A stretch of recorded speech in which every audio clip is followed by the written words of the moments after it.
Okay, next topic, ideal transformer on no load. So for this, consider a basic transformer in which the load is not connected and remaining is same. So V1 is supply voltage due to which current I1 is flowing through primary winding and secondary winding is connected to the no load. Since secondary winding is open, I2 current flowing through secondary winding is 0. But V1 is connected to the primary winding due to which I1 is produced which produces magnetizing flux which will be uniform distributed throughout the iron core, and it will link the N1 to induce the EMF of E1, and same flux links secondary winding also, which induces the EMF E2. And the main flux is due to the current I1, due to which the flux is uniform distributed in the core and which magnetizes the core. The main current I1 is also known as magnetizing current. So due to V1, the current I1 produces, due to which the flux is produces, which magnetizes the core. The flux which is responsible for magnetizing the core uniformly. Since the flux is magnetizing the core, it is known as magnetizing flux. It is produced due to the current I1. So I1 is also called as magnetizing current. I1 is also known as magnetizing current Im. So from here onwards, I1 or magnetizing current represent the same, because due to I1 only the magnetizing flux is produced. So I1 will be equal to Im, represented by Im.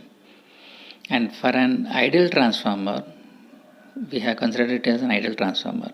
So for an ideal transformer, the resistance in the winding will be 0, either in primary winding or secondary winding. R will be 0. So the winding will contain only inductance.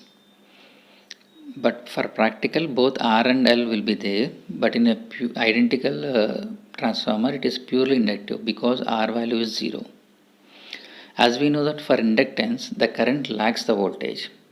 That means here Im or I1 is a current which lags the voltage V1 by an angle of 90 degrees, because as R is 0, the winding consists of only inductive, which means in a pure inductive case, we have already derived this equation in the previous classes, that is current lags the voltage by an angle of 90 degrees. In the same fashion, here main current is magnetizing current. So Im lags V1 by an angle of 90 degrees. Here Im produces the flux phi which will be in phase with Im. That is another point. Im produces a flux. That flux will be in phase with Im or I1. But Im lags V1 by 90 degrees. We should be considering these 2 points. And next one, this flux phi will links both N1 and N2 and produces the induced EMF E1 and E2. As in the case of basic transformer, this flux will be linking the both primary winding and secondary winding and induced EMF E1 and E2, where E1 is a self-induced EMF and E2 is the mutual induced EMF, because this flux is uniformly distributed throughout the core and magnetizes the core. So both induced EMF will be induced in primary and secondary winding. But the direction of this induced EMF will be considered by using Lenz law. As we know that Lenz law is nothing but effect oppose the cause. Here the effect is final result. Final result, which is nothing but induced EMFs E1 and E2. And the main cause is due to alternating voltage V1. So effect oppose the cause. According to that rule, E1 or E2 will be in anti-phase with the V1. So consider E1 will be in anti-phase, that is opposite direction to that of V1, which is of same magnitude as V1. According to this effect oppose the cause, E1 will be in opposite direction to the V1, which is supply voltage, and it is also having same magnitude as that of V1. That means E1 and V1 are in opposite phase but having same magnitude. But in the case of E2, E2 is also been antiphase with V1, but its magnitude depends upon N2, that is number of windings in the secondary winding. If the windings are more, then E2 magnitude will be more compared to V, whereas the windings are number of windings, then E2 value will be less compared to the V1. So it magnitude depends upon N2. Okay. Now let us draw the phasor diagram among these points. For this, let us consider the flux as the reference point, and we have already noted from second point that flux and magnetizing current will be in phase. So I1 is nothing but magnetizing current, so in phase. And since it is ideal, it is only inductive, the current lacks voltage, or else voltage leads current by an angle of pi by 2. Leading means in counterclockwise direction, that is V1 by 90 degrees. Now from Lenz's law, E1, it is 90 degrees leading. From Lenz's law, we have already known that E1 will be in antiphase with V1 of same magnitude. So antiphase means exactly opposite E1. And E2 is also in antiphase, but whose magnitude depends upon N2. For let us consider N2 is less than N1, so I am representing as less magnitude. It is not compulsory. Then if we consider N2 is greater, then E2 magnitude will be higher. Now let us derive the power input of a transformer. Power means Vi cos phi. So input power means V1 I1 cos of angle between V1 and I1. So cos of angle between V1 and I1 is 90 degrees. Cos of 90 means 0. So the input power of a transformer is 0 because it is on no load. So no load will never consume any amount of power. Next, power output of a transformer. Output means V2 I2 cos phi. As it is I2 is 0 because no load, so output power will also be 0. And ideal no load power factor, for deriving ideal no load power factor of a transformer, power factor means cos of phi. Here phi is, if we considering input power, 90 degrees. So it is 0 power factor, but it is a lagging case because it consisting of inductance. So power factor is 0 lagging, ideal no load power factor. This is about ideal transformer. Now coming to the practical transformer on low load. The practical transformer consists of losses, whereas in ideal cases losses will be 0. So we have not considered any amount of losses. But for practical transformer there will be losses, and these losses are of two types: core losses and iron losses. Core losses means it is nothing but constant losses, whereas iron losses means variable losses, which is also known as copper losses. So core losses which are constant, and iron losses which will be depending upon the current. As the current increases, iron losses will be also be increasing. And these core core losses again divided into two types, that is eddy current losses and hysteresis losses. There are two types, eddy current losses and hysteresis losses, and these losses are constant. And these constant losses generally depend upon the material what we are using for the iron core and thickness of that material. So while designing or manufacturing of transformer, the manufacturer has to keep it in mind in order to minimize these core losses, that is eddy current losses and hysteresis losses, so which are constant depend for a given material and for a given thickness of that material. So next one, iron losses. Generally this iron losses is also known as copper losses, depends upon current, either primary winding current or else secondary winding current, I1 and I2. Whereas this core losses will be constant, but iron losses will, as the current increases, these are nothing but I square losses. So as the current increases, square of that current value it will be varying. So I1 square are one losses, primary losses, and I2 square is the secondary losses. So this is also known as copper losses, which will be depending upon I. As I varies, this is also be varying. But for no load, since I2 is not there, there will be no secondary losses, but primary losses will be there. Next one, practical transformer has certain resistance, and hence there will be some copper losses. As in ideal case, R is 0, so the iron losses will not be there. But for practical transformer, I square R means there will be I1 square, and R resistance is also there. So there will be I1 square R losses. And if it is load is connected, I2 square is also should be considered. Both combination of I1 square R and I2 square are known as copper losses. Next, coming to the no load primary current, that is I1, which is also known as no load input current. So in this case, I0 it is can be represented by I0, that is no load input current. It is having two components. One is a purely resistive component Im, and another is active component Ic. Because in ideal case there will be no losses and no need of considering this no load current and this magnetizing current. But in this case, since it is a practical, it consists of some losses such as eddy current losses and hysteresis losses. The no load component is divided into two types. So one is Im, a magnetizing current component, and this is also called as wattless component. In ideal case, I1 is equal to Im only, but in practical, Im is only one part of the no load input current, and there is another part also, that is known as an active component or coreless component Ic.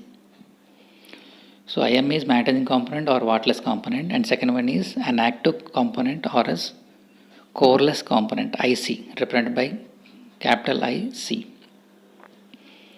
So these two components are to minimize the no load practical transformer losses such as eddy current and hysteresis. So I0 is nothing but the combination of magnetizing component Im and coreless component Ic. The combination of these two is known as no load component, that is I0. And magnetizing component is used to produce the flux, and it will be in phase with the flux, and coreless component will be in phase with supply voltage V1. And vector sum of these two, Im plus Ic, is nothing but I0, no load component. And Im will be in phase with flux and Ic will be in phase with supply voltage. And if we draw a phasor diagram, just like for ideal transformer, let us phi will be the reference, and V1 will be lagging to the supply voltage, that is V, and E1 E2 will be in antiphase with V1. And in ideal case, we have representing I1 will be in phase with flux, but here the I0 will not be there. In case of I1, I0 will be there. I0, which is the actually vector sum of Im and Ic. Im will be in phase with flux and Ic will be in phase with supply voltage. And phi is the angle between total voltage and total current, that is I0 and V1. Here Im can be written as I0 sin phi naught. So angle is known as no load angle means phi naught. And similarly Ic is nothing but I0 cos phi naught. So because angle is with respect to V1, I0 is angle with respect to V1 or Ic. So cos means Ic by I0 and sin means Im by I0. Next, coming to the total power input, here in practical case the total power input can be written as V1 I0 cos of angle between V1 and I0, that is phi naught, cos of phi naught. In here the total power input will be some value, some constant value, as I0 cos phi naught is nothing but Ic. So V1 Ic is nothing but some constant value, and this power can be utilized to satisfy the constant losses, that is core losses. In order, as it is a practical case, there will be losses, so this power is utilized to satisfy the core losses. But in ideal case, there is no the total input power is 0 because there will be no losses. No losses means no power input. Just like if a actual mobile will be without using the charging should be there, but in practical, without any usage of mobile also there will be some outage of some charging. The charging will be reduced just like that only. So which represents iron losses, because the no load, the copper losses will be negligible. Here the copper losses will be negligible because I2 is not there, I1 is very minimum value, and the power input, no load power, will be equal to V1 I 0 cos phi, which is nothing but constant value. So this is also known as constant losses. The no load power input is also known as no constant losses or iron losses. This is about practical transformer. Next, coming to the equivalent resistance of a transformer. For this, consider copper losses in a primary winding. As we know that copper losses is represented with I square R losses. So copper losses is also known as I square R losses. So the I square R losses will be in the primary winding as well as in secondary winding. So let us instead consider copper losses in a primary winding. So since it is a primary, it is I1 square R1, where I1 square is the current flowing in primary winding and R1 is the resistance in a primary winding. Similarly, copper loss in the secondary winding will be equal to I2 square R2, where I2 is the current flowing in secondary winding and R2 is the resistance of the secondary winding. Then total copper losses will be equal to sum of these two, I1 square R1 plus I2 square R2. And in this equation, if we common the I1 square, so I1 square is common, then R1 plus I2 square by I1 square into R2. Why we write like this means, as we know that transformation ratio K value is nothing but I1 by I2. So in order to reform this equation in that form, we have represented like this. So K value is nothing but I1 by I2 and I2 by I1 nothing but 1 by K. And since it is squares, I2 by I1 square is nothing but 1 by K square into R2. And this equation can be rewritten as I1 square into R1 plus R2 dash, where R2 dash is equal to R2 by K square. The meaning of R2 dash means it is the equivalent resistance of secondary referred to primary. That means actually it is a secondary resistance, but the secondary resistance is shifted to primary. That is equivalent resistance referred to primary. So referring means it is represented with dash, R2 dash or R1 dash, such that. Okay. Now the whole is nothing but total copper losses, that equation. And same equation can be rewritten in one another form, that is total copper losses will be equal to I1 square into R1E, where R1E is the equivalent resistance referred to primary. It is a total equivalent resistance referred to primary, where R1E is R1 plus R2 dash. The same total copper losses can also be written in terms of R2E also. That is, if we write the similarly, the total copper losses in terms of I1 square R1 plus I2 square R2. Now, taking the common as I2 square, we can rewrite the same formulas in terms of R2E. So, I1 square R1 plus I2 square R2, taking the common of I2 square, then I1 square by I2 square, which is nothing but K square, R1 plus R2. Now K square into R1 is nothing but R1 dash. That is equivalent resistance referred to secondary. Primary equivalent resistance referred to secondary. Next, this is also be written as I2 square R2E, where R2E is R1 dash plus R2 dash. This R2E is known as equivalent resistance referred to secondary. So R2E means equivalent resistance referred to secondary. So R2E is nothing but R1 dash plus R1 dash plus R2. Yeah. So this is the equivalent resistance in terms of R1E and in terms of R2E. All these formulas are needed while doing the problems.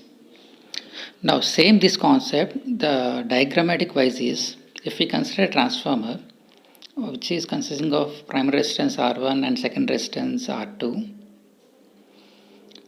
if we shift this second resistance R2 to the primary, then this R2 will be eliminated in secondary and it is replaced in primary as R2 dash. Here in primary there will be two resistance, R1 and R2 dash. Both will be there.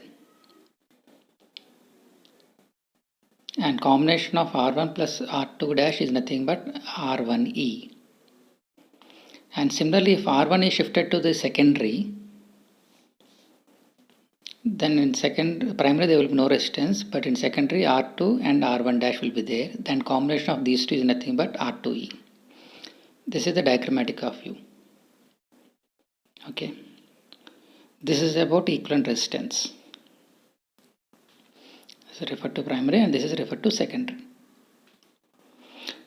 Now same concept can also be applied for reactance, that is equivalent resistance. Whenever we consider equivalent reactance, same concept, and we can directly write as similarly. If we derive, the same equations will be obtaining in a similar pattern. X1 is nothing but equivalent resistance referred to primary, which is nothing but X1 plus X2 dash, where X2 dash is equal to X2 by K square. Similarly, in the same fashion, R2 dash is nothing but R2 by K square in the same pattern. Similarly, X2E is nothing but X1 dash plus X2, where X1 dash is equal to K square into X1. So X1 is equivalent resistance referred to primary and X2 is nothing but equivalent resistance referred to secondary. This is about reactance. Next, equivalent impedance. Impedance means resistance plus reactance. So for this, Z1 is nothing but R1 plus JX1, where R1 is the resistance in primary and X1 is the reactance in primary. Similarly, Z2 is R2 plus JX2.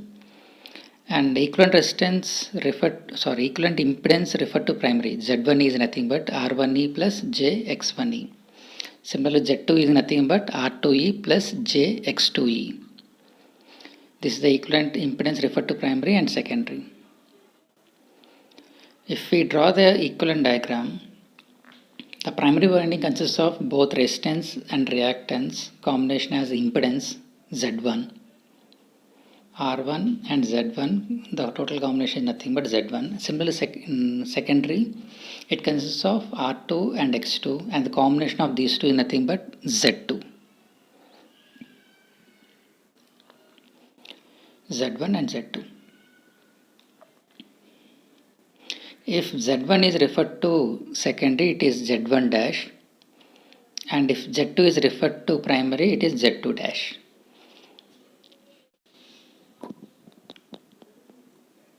So if secondary impedance referred to primary, it will become Z2 dash, and if primary is referred to secondary, then it will become Z1 dash, where Z2 dash is equal to Z2 by K square and Z1 dash is equal to K square into Z1. Same formulas. Next, Z1E can also be written as Z1 plus Z2 dash. It is another formula. Z1 is nothing but Z1 plus Z2 dash, where Z2 dash is nothing but Z2 by K square. And Z2 is nothing but Z2 plus Z1 dash, where Z1 dash is nothing but K square into Z1. So all these are the formulas. We can exchange each and every formula, and you will clearly understand while we are doing problems.